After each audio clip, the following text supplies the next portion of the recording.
more of me reading the PowerPoint to you, but and emphasizing certain points I think are both relevant for us from a test perspective as well as, well, I don't care about that. I mean, I don't mean to be insensitive, but I want to teach. Thank you. Signs and symptoms. They're not the same. It drives me crazy. The little things do that. A symptom is a very specific statement. It's how you feel. It's subjective. When you get into doing charting, I mean, there's a lot of different ways that they chart today, and I'm sure it's different in the electronic age and the paper age. You have what was called subjective, objective assessment, and plan. So, subjective is basically what the patient is telling you. I've got a headache. Oh, I feel lousy. I can hardly move. Those are symptoms. Okay. The classic example, I feel nauseous. I don't know. There's no nauseous meter. Or I am in such pain. There's no little meter on your head that says pain. A sign is something that is observable and measurable. So when someone's nauseous, okay, I take it for granted. You look a little green about the gills. You look, ah. And all of a sudden they turn over and go, "Wah!" And they got a puke in front. Now they're vomiting. That's a sign. Something that is observable and measurable. I feel like I feel hot over. You take their temperature, it's 98.6. Okay, well, okay. When you take their temperature, it's 102. It's 38 degrees Celsius or whatever that is, 100.4 would be that. Now they're febrile, fever. That's observable and measurable. That's the idea. Do not use the terms interchangeably. And again, a lot of things, it's like diabetes is the classic example of a syndrome, an accumulation of signs and symptoms. Okay, but it manifests itself differently. A type 1, and you learned about this in A&P, a type 1 diabetic and a type 2 diabetic, not the same. Okay?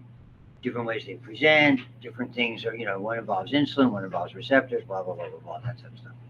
Okay? So understand, and yes, there'll be a question about this on that exam too. I'm figuring that all I can do, I think, exam-wise, is to create a fairly wide window, because Brooke probably has 65 things to do. Hi, Brooke. Oh, I didn't see you. What a lot you're on, yeah. And, maybe like the Thursday, maybe over the Thursday and Friday. So if you have to do some of it on your way home, if you're going home for the holiday, or, whatever that type of stuff is. I hate to interfere. So I'll give you the logistics of it down the road. Yeah. Nobody complained. Yeah, Allie didn't complain for a change. So next Thursday? Probably next Thursday and Friday. I'll create a window for that. And you'll be, so you have ample time to yes, dear. Will anatomy be Thursday? I think anatomy would be sooner than that. I think we're talking about this Thursday and Friday. Okay. Okay. Check, please.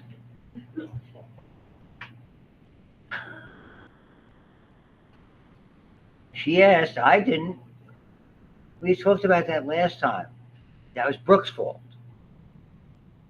But she wasn't going to be there on Thursday. Can we do it Thursday all day? I'm not trying to make fun of your voice. I'm just trying to get the idea. Yeah. Okay. Your fault. Don't blame me. I get blamed enough at home. The dog and the cat are fighting. It's my fault. Nevertheless, so signs of inflammation. But we call them as signs of inflammation, but in reality, they're symptoms. That's the point they're trying to make. Fever, again, if you measure it and they have a temperature, now that's a sign. Pain, there's a difference. When you have pain on palpation, when you're examining somebody, when you're touching something, and I mean, you have to, and you develop a skill for this. Are they just going to go, oh, everywhere you touch, they jump out of the room, or you actually find an area that has pain on palpation or movement, different area. And so when they just soreness, swelling is a little bit of both. To me, swelling is observable. So, I mean, I don't agree with necessarily how they frame this, but I think you get the idea. If it can be observed or measured, it more accurately should be assigned. So clearly, edema is a term where we observe and measure the accumulation of fluid, and we determine whether it's pitting or non-pitting. You might remember that from blood vessels. When we begin to see something that would suggest, I mean, you're seeing a pustule, obviously that's a sign. That's really what an abscess is, even on a small basis. Or if you're palpating and you feel swollen glands, a fancy term for that, bless you, is lymphadenitis. And now this is a little bit different when we're starting to look at things like this. Okay, now that's not something you can magically detect. You obviously have to do a blood test to determine levels of white blood cells. That's not so easy to do. Septicemia is different. When someone is septic, I mean, first of all, they're in real big trouble, because now effectively it's not just having microorganisms in the bloodstream, but it's also the ability of those microorganisms to be causing significant disease. For instance, when we talk about a bacteremia, okay, and you see, and this is a poor definition. Bacteremia means bacteria in the bloodstream. Viremia means viruses in the bloodstream. I don't care if they're not multiplying. Okay, bacteremia is relatively normal. Every time you eat, you probably get a transient bacteremia, because just the abrasion, you have so many blood vessels in your mouth, and your teeth are covered in bacteria by way of plaque, you're going to get a transient bacteremia. Statistically, nobody's going to be overly ill from anything like that. Certainly, every time you have your teeth cleaned or scaled, there's a much greater risk, because you're inducing a lot more bleeding. And indeed, sometimes people who are at risk may even have to take prophylactic antibiotics to have those kinds of dental procedures done. But bacteremia in and of itself is not necessarily a sign that someone is in a disease state. Viremia to me is.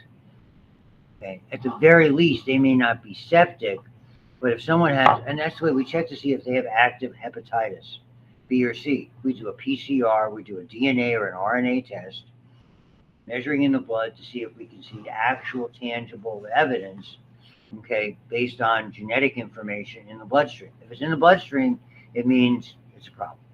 Septicemia is a more generalized term, and then we see it's sort of a manifestation of signs and symptoms. So people will be febrile. They may be becoming unresponsive. They may be demonstrating tremendous pain. You may see any of those kinds of things. You may see you're going to be able to see. So when someone's septic, now that means that microorganisms and or their byproducts accumulating are putting them at significant risk for life. Let's look at it like that way. That really is septicemia. So it's the severest of all of these things. And so understand, there's a lot of times we have what we call subclinical or asymptomatic. Infection would maybe be a harsh term for that, but it's true. We have asymptomatic carriers. So if you have someone who has Staph aureus, in my lab, we did nasal cultures, nasal swabs, looking to see if maybe there was somebody who was harboring MRSA, for instance. A lot of people were harboring Staph aureus in their nose. There's nothing unusual about that. That's where it's supposed to grow. But Staph aureus is a pathogen. Technically, that if you want to call that an infection, you could, but it's normal to be there, so why would you? Okay, but the reality of it is that you're then what we call an asymptomatic or subclinical carrier. And the classic example of this, when we talked about asymptomatic carriers, was Typhoid Mary. And I mentioned that before. I mean, she was a cook back at the turn of the last century in New York. She was of Irish extraction, and a lot of the early wealth in New York City was families that were of Irish descent and had immigrated in the 1850s. There was a thing called the potato famine, and what she was gifted. And I mean, these were extraordinarily wealthy families. They were in the old days of the robber barons who made fortunes at that point. Some of them were around here. We were talking about Carnegie, who was of Scottish descent. She made food the way they want to have food. Long story short, people were not only getting sick but dying from salmonella, And eventually, in the early days of epidemiology, they traced it back to her. She was flipping out. I've never been sick. I don't have diarrhea. Blah, blah. It was absolutely true. She was the classic example of the asymptomatic carrier. And it was very hard because now she's working for very affluent people who were coveting her skills. Okay. Because they could afford to hire somebody. I mean, it's a different world then, certainly, than we have today. So, no unnoticeable symptoms or signs, for that matter, are necessarily produced. Microbe is active. Host does not need to seek medical attention. And so that's something. Then you talk about other things. Portal of exit. Typically, the way it enters, the way it comes out. If you have the flu, you inhaled it. When you start coughing, you're spreading. Typically, diarrheal diseases or again, fecal to oral, basically. You ingest something, because somebody has been, they phrase it nicely, less optimal hand washing techniques. So someone isn't being very careful about their hands, and a lot of people aren't, and quickly spread the disease, and not quickly, but spread the disease to you. Okay, and then when you are diarrhea, it's very hard, particularly in the early stages when you're asymptomatic. People are maybe a little less aware of it, maybe not as scrupulous in hand washing and cleaning techniques, or particularly in food preparation. So, and that's one of the big things, again, with like norovirus is a classic example of that on cruise ships. I mean, just the other day, another cruise ship, hundreds of people are affected. You're in a closed environment, everything's coming out of the same kitchen. There's nowhere to go. Okay, all you need is like one person. That sucker will spread like wildfire because it lives a long time as a naked virus on surfaces. So shed through secretion, excretion, discharge, slough cells. I mean, that's kind of how MRSA gets around. Cells, it typically affects the skin. We slough skin cells constantly. They're laden with those bacteria. Again, common denominator: hand washing, hand washing, hand washing, hand washing. So, and these material increase the likelihood the pathogen will reach other hosts. The exit is usually the same as the entry, but it's not always necessarily the same as the entry. It's just not. Okay. Sometimes they're similar but different. Someone could have chicken pox. Generally, you get by inhalation, but if somebody handles those sores and is not careful, they're teeming with virus particles. So conceivably, it's again, a lot of times when you read something in a text, you have to, it's the typical, it would be the most common means of transmission, because there's always exception. It's like what I framed it when we talked about zoonotic. Yes, rabies is classified as a zoonotic virus because it comes to us from another member of the animal kingdom nearly all the time. Okay? It can be transmitted human to human, though that's rare. Not excluded, it doesn't not go that way. By the same token, there's a whole lot of stuff going on with major measles outbreak in the southwestern part of the United States. That was vaccine laxity. Measles is strictly human to human. We're going to talk about that because the host and the reservoir are the same, meaning only we get it. So not only are we the ones who get it, we're the ones who carry it with us. That's what the reservoir is, how it is carried. Is it in the soil? Is it in the water? Is it in the animals that are in your, surround you, etc.? So all of these things, portal of exit usually the same, and they're just showing coughing or sneezing. Insects can pick it up off of your skin. That's their blood and body fluids, feces, urine, certainly. Skin cells, particularly open lesions, that's one of the things. And the reason I share with most of you are going into health-oriented fields, you just have to understand the precautions. And I will say it again, it was up at Butler Hospital. But for those that don't know, Butler Hospital had significant problems with infection 20 plus years ago. Perhaps more than that. And they brought in an infectious disease specialist, doctor, and I happen to know the family very well because I tutored. Wife was a nephrologist. They're no longer living in the area. They went on and lived elsewhere. I tutored her, their girls who were 6th and 7th graders that before I was sort of getting on to full-time teaching to supplement income. Brilliant people. He improve the infection rate. In other words, decrease the significant infection rate by more than 50% by instituting common things. And maybe I told you about it. Did I mention this to you? Yeah. So, I mean, if anybody came within 6 feet of a patient, you had a line drawn in the rooms. If you crossed that line, you had to do hand care. Absolutely. And again, you didn't have to tell the person delivering the trays. They already knew that. They're scared to death. But you had to convince the doctors, the nurses, and the nurse in charge, the directress of nursing, or the director of nursing, the chief of surgery, the chief of medicine. It's a leadership model. If they're not doing it, why should I do it? Understand? And I've run into that a lot in hospitals, and it's out of sight, out of mind. I was in with salmonella. That's what had me in intensive care. And the guy, I had people coming into my room without adequate gowns and gloves and masks. They knew I had salmonella. There's a big thing you'll see it in the hospital. They put on the door. They'll have a thing with a gown. They'll have masks. They'll have gloves. You don't have to figure out rocket scientists to figure out this. And they're walking into my room just like you and I are dressed here. I had occasion to kick one out, advising this lady to get her corpulent posterior. She was an infectious disease specialist in ICU. In ICU, not in Butler Hospital. I was at St. Margaret's, UPMC St. Margaret's, in their intensive care. Believe me, not a visit I wanted to share.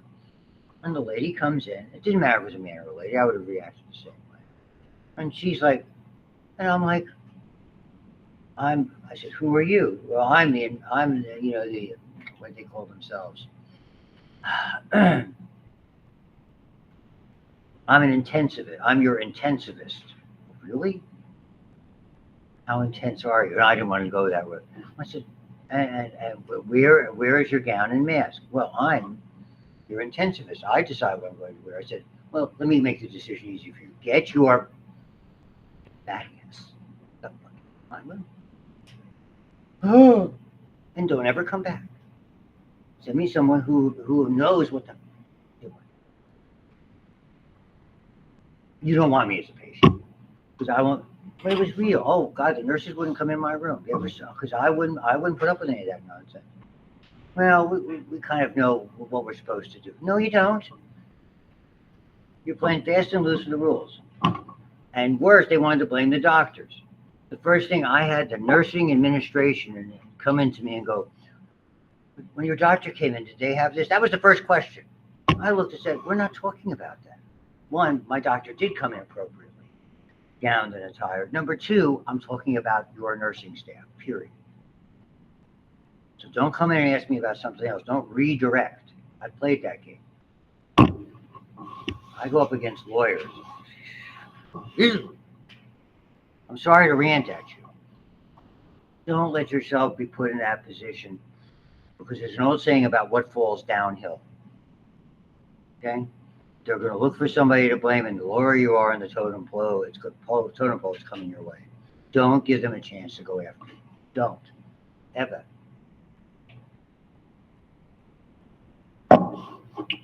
Moving on. So, portals of entry, attaching, we talked about this. This is all the steps, and every one of these is potentially, the way they're framing this is a virulence factor. How easy it can enter, how easy it can attach, how easily it avoids your defenses. What kind of damage? Is the damage direct by chemicals it secretes or destroying certain cells? Or is it something that's causing the host response? Is it indirectly by your immune system? Okay, is it altering changes actually in the DNA or RNA? And then all these portals of exit. That's all part of it. And then you get into something we've talked about already, the idea of latency. Typically in latency, you are not contagious. Typically. I don't know if I would make that exclusive. Latency indicates that the microbes are quote unquote dormant. Okay, we talked about herpes viruses, which include herpes simplex 1 and 2, herpes zoster, varicella zoster, or chickenpox, shingles, Epstein-Barr, which is effectively herpes virus 4, etc. Uh, I wouldn't have used the term AIDS. I think it would be more appropriate in this context to talk about HIV, hepatitis B. They should have included hepatitis C in that discussion.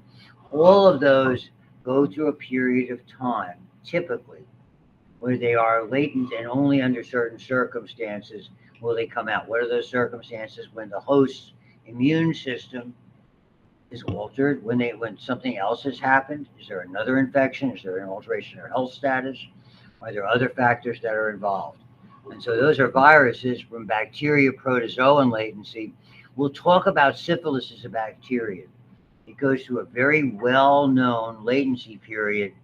What's interesting about that particular latency period, it does not mean they are not infectious. And we'll talk about some of those. Typhoid fever, that's sort of that typhoid Mary example. Tuberculosis can go through that as well. We used to define tuberculosis as latency. Malaria goes through that well. So there's portions of time where it's not necessarily contagious or as contagious. And then we use the term sequelae, long-term or permanent damage. Sequelae is a term that was coined to avoid another term called complications. So when they'll probably, this is what they taught us. Say sequelae, oh, you've got a post-operative, problem. That's a sequelae of what we did. Sequelae means something that comes after. Because you don't want to say complications, because they're going to get you say complication, they're going to get on the phone with a lawyer. He says, I have a complication. She says, I have a complication. Oh, let me know what that complication is. Ding, ding, ding, ding, ding. Okay. It's a very, what we call, litigious society. Always looking for somebody to sue and make money. Don't see all those ads on TV for nothing. Okay. They want to get as many cases as possible, file 25, 30 cases at a time in the hopes that one or two of them stick, that they can make money. If yours is not a money maker, they'll say, see you later. It's the way they work. They're not your friends, it's a business. Okay. So long-term, so sequelae are real. Yes, meningitis can lead to deafness. Strep throat can lead to rheumatic heart disease. Typically, these are things if they're not treated appropriately. Lyme disease, same thing. I would say polio is a little bit different, because if you get polio, typically there's going to be some type of complications associated with it. It's almost unavoidable. The only way we can deal with that is to not get the polio in the first place. And that was the whole idea of the vaccine that was developed here in its initial stage, and it's now oral. The fact that we take it orally now, the Salk vaccine originally, and then the Sabin vaccine subsequently, that are there. It's almost always going to cause some degree of paralysis and neuromuscular damage, almost always. You don't see a lot of polio today in this country. I started treating patients in 1979. It's almost 50 years ago. And by maybe the year 2000, unless it was really an older patient, didn't see a lot of it. This is another one. This is that incubation periods play havoc, because a lot of times you're contagious and don't know. So a long incubation period doesn't preclude the fact that you could be giving somebody else the problem. In the other PowerPoint sequence from that Nestor textbook, they talk about a gastrointestinal disease that was in a ski resort, some contamination of food, but it had like a 6 to 10 day incubation period. And they went from Switzerland, because it happened in season, and went to like 6 or 7 different countries by the time they discovered what the source was. It's scary. Sometimes a long incubation period is a problem. Like when we talk about HIV, people don't know. There's no magic with HIV. It's not like, oh, they get a rash, oh, they get a sore on the genitalia. That's a misconception. You basically get what I would call mild viral symptoms. Maybe a little more severe. Okay, and all of a sudden, within a matter of a few days, you're starting to be contagious, and if you're continuing with that particular lifestyle, we're not that down the road, So I tell students and people in general, if you're going to have unprotected intercourse with somebody, whatever kind of intercourse it is, you need to get checked on a relatively frequent basis. That's all. You know, be responsible with it. I'm not telling people how to live their lives. If they find out you have a significant disease, take the appropriate precautions. Either don't or use some type of precaution that'll prevent someone else from getting a problem. So the time from the initial contact with the infectious agent to the appearance of symptoms. So it's multiplying at the portal of entry, but it's not caused enough damage to elicit symptoms. I'll buy that. And yeah, resistance, virulence factors, distance between where it's going, so to speak, the target organ and the portal of entry. Yeah, maybe. And notice that's a wide range. That's there. When you're talking about something like leprosy, now you're into that years. So it's not that there's not a lot of leprosy going around that you're going to run into around here. So, but that's a fair statement. 2, 4, 5, whatever the number of days. I know what COVID's was, probably that 2 to 4 or 5 day period, pretty quick. So, what happens? So the first period you end up going through is that incubation period. Sometimes during the incubation period, typically as it begins to progress, you get what's called a prodrome. It's like you and I. We're here in class, somebody sneezing and coughing. They have no idea that they had a flu bug of some type or, some type of modest virus. And a day or two later, you go, I feel something coming on. My throat's scratchy. I just don't feel right. I got a headache. That's a prodrome. Okay, something's up. Earliest notable symptoms, vague feelings, all of these types of things. A lot of times it disappears. It is not, I had one of those 24-hour bugs. No, you didn't. You had a relatively low infectious dose, and thankfully your immune system was on its job and got rid of it. That's what that is. There are no 24-hour bugs. But there are prodromal stages that don't progress to the acute stage. So in the absence of your immune system being efficient, it doesn't mean your immune system failed. And sometimes, again, it has to do with other virulence factors. That infectious agent multiplies, okay? And this is what it graduates to this level, well established, and all the things. Many times it's fever, not all the time. Other prominent specific signs and symptoms, and there's a lot of variability. In general, things that take longer to get to you and have a longer acute phase last longer. The typical cold, the typical stomach bug that you and I get with some degree of frequency, many of us do, comes on you fast and goes away fast. General, the longer the incubation, the longer it stays with you, the longer it takes for you to undergo what's called a convalescent period. It's the way things work in the body. You might have seen me looking at my notes for my nervous system lecture to the MCAT people. Same deal. Signals that come fast, go away fast.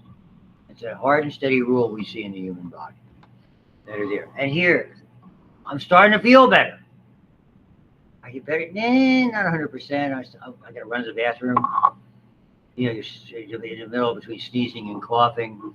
They begin to respond and the symptoms decline. Your strength and health gradually return, okay, because of your immune response. This is the other problem.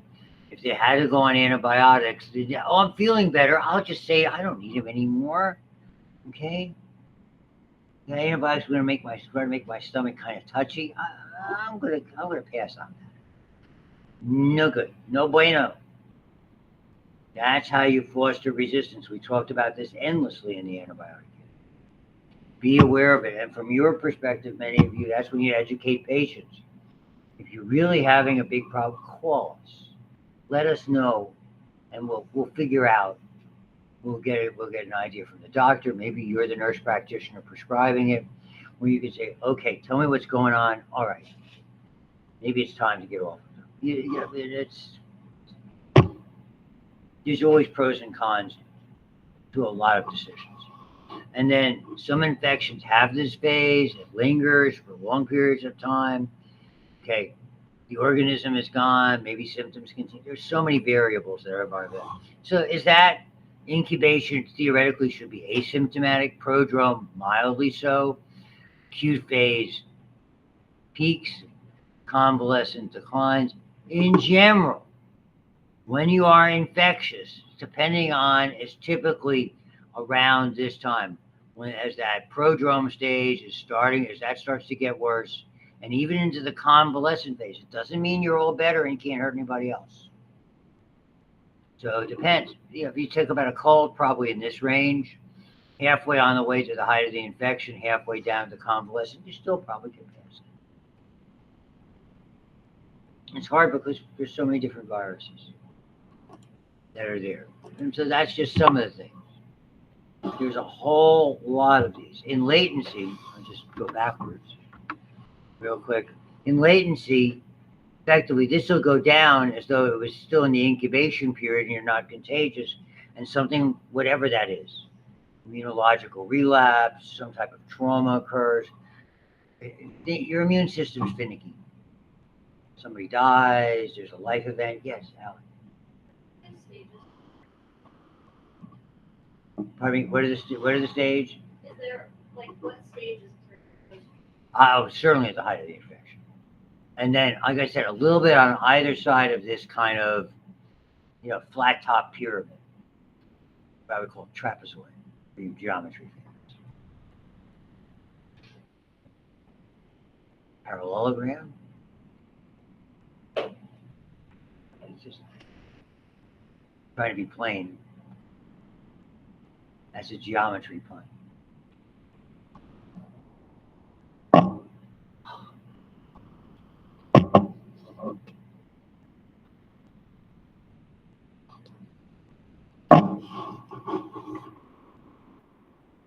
Remember math, key to the universe.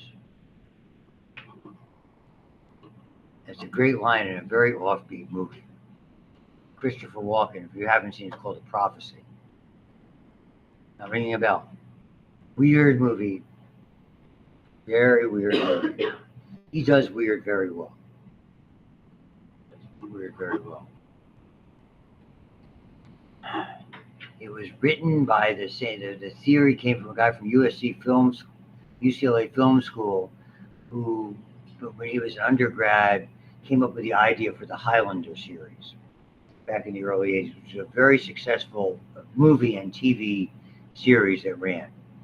This whole idea of immortal beings, I think that were amongst us with certain degrees of limitations.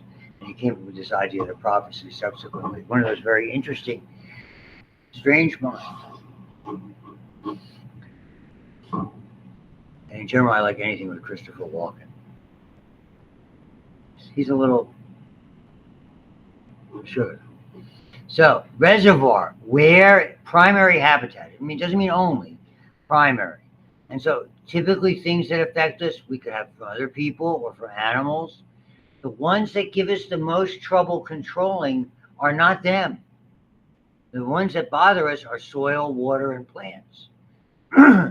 When it's in our environment, it's difficult to control.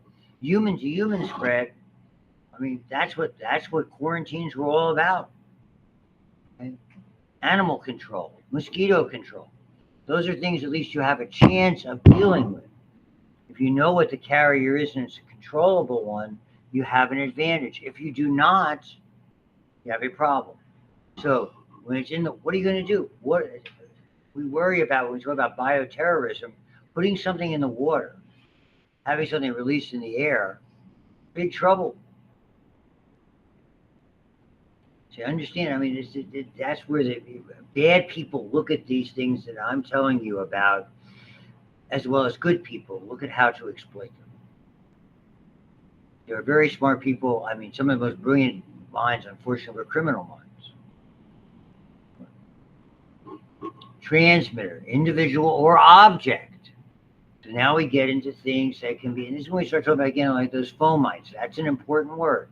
Inanimate objects that can be sort of an intermediary. And anything can be a fomite. Syphilis, reservoir and transmitter are the same, just like measles. Hepatitis A, reservoir is human, the transmitter is contaminated food. It's fecal to oral. It's very unusual to pass it human to human. Somebody with it on their hands is not likely to stick their hands in someone else's mouth. You could figure out ways that could happen. Again, usual means of transmission. And this is a nice little summary to look at. Okay, living reservoirs, mammals, birds, etc., transmitted, okay, to humans. Bats, if you didn't know, bats are a major source of rabies. Particularly, interestingly enough, bat urine is really a problem. For people who like to go caving, it's a big problem. Bat droppings and bat urine, real problems. Okay, vectors. Okay, the vector is, and we have biological and mechanical vectors. A fly lighting on dog poop, and then the fly lighting on your food, that's a mechanical vector. It's just carrying it from point A to point B. Biological vector would be Lyme disease. Okay, so basically the tick, okay, is the animal, a rat, typically a deer. Those are areas where, and the deer pretty much is intermediary.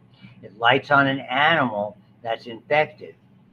Maybe a field mouse out in the field. The tick gets a blood meal from that, and then gets a blood meal from you. Now, voila, you have Lyme disease. That's a biological. In other words, it's transmitted in the bloodstream of the tick. And that's a biological. So we have mechanical vectors and biological vectors. That's an important distinction to make as well. Okay, and then we can contaminate other things there. Water supply. There's a disease, and we talk about it briefly, called leptospirosis. Okay, and again, we see it in areas. We have a fairly pristine water supply. Most of us don't bathe where the animals bathe because you have an open sore. That's how you can get that. Think of Africa, common. Areas in Asia, common. Poor countries, common.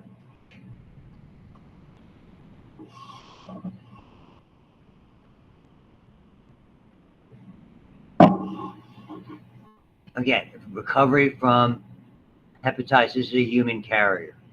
Can still contaminate, even if they're in recovery. So that's why we have to be very careful with things like that. And when an incubating carrier of HIV who does not know that, why do they just say she is infected? It could be he or she. That was very pejorative, don't you think? Who writes this stuff?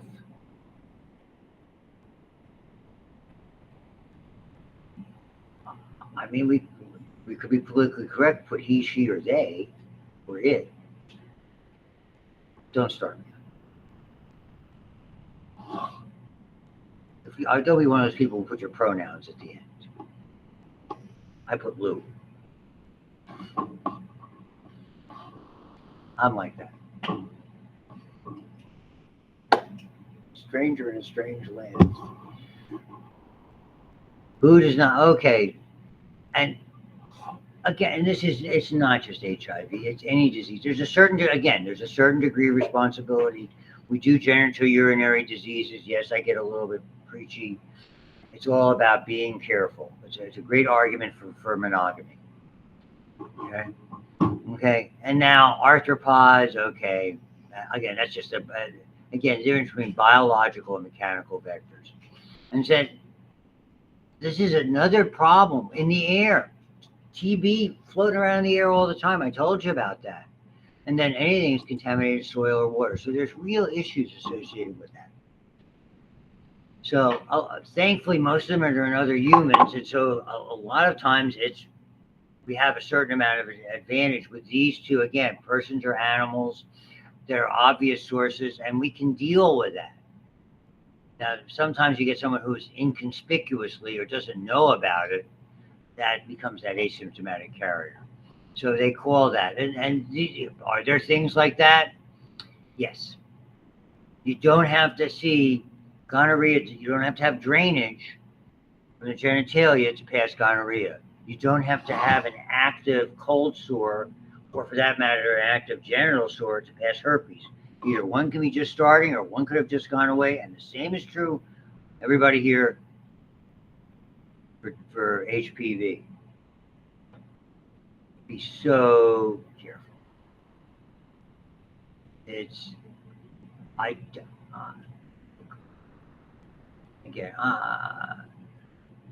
Lord knows my kids were not angels, despite what many parents think. Enough said about that.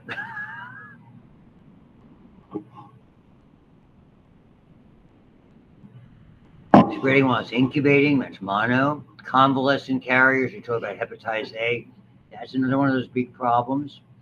Okay, chronic carriers, tuberculosis, typhoid, that was a typhoid Mary, even passive carriers. That's you, many of you, medical and dental personnel who must constantly handle patient materials that are contaminated, secretions, blood, can pick up pathogens mechanically, everybody. Be on top of that. Understand, it's got to be there. That's the beauty of gowns today. We didn't use them routinely. That were there, other than when somebody was in a high risk area. It's that's the reason you take them off. That's why we change gloves. That's probably why we use so many more of these vinyl gloves today, which I can't stand. Because I grew up on latex gloves, which have wonderful feel, because they're cheap and they're easy to get rid of. So they're so available. Change them all the time. So again, most of the time we see arthropods, that's insects, Biol arthropoda class insecta for you biology fans. And then all the different ones. Well, I will stay away from lizards. Did I mention we had an iguana? We had Animal Kingdom in our house. 8 cats, 2 or 3 dogs, an iguana, a couple of rabbits. I actually walk around with this giant iguana with a tail that, because she's only like 5 feet tall, that was like down to her toes. So iguana on her shoulder.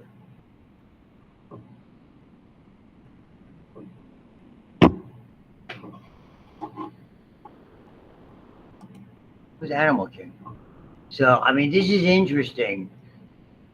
It has zoonotic origin because there was elements of bat and a variety of species that became transmissible to humans. That's not unlikely with the unusual with some of these novel viruses that can acquire RNA, particularly from other things.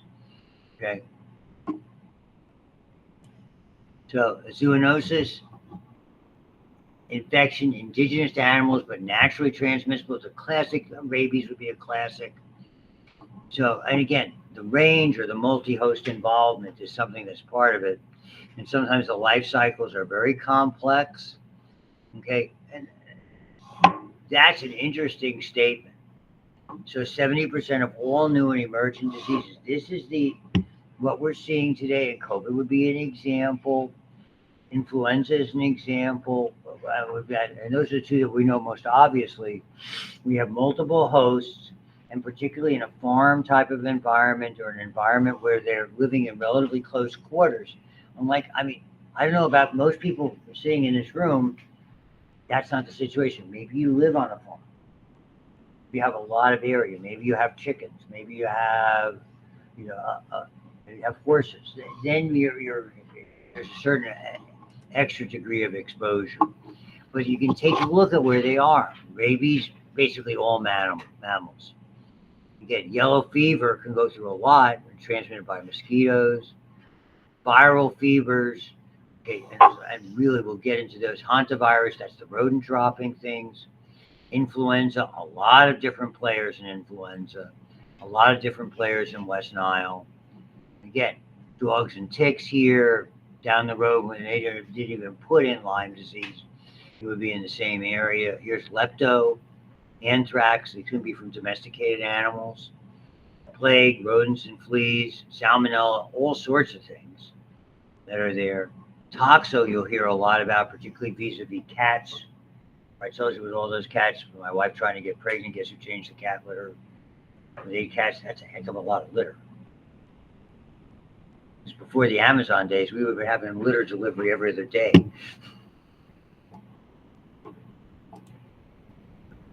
And then the other thing, non-living reservoirs, that's a problem.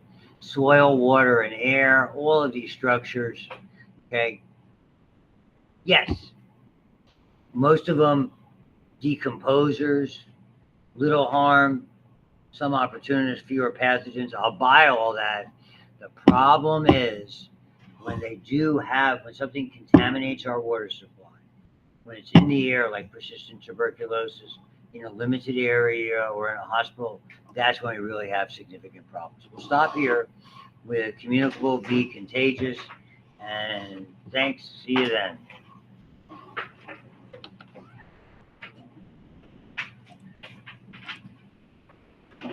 Yeah, I'll send out a thing about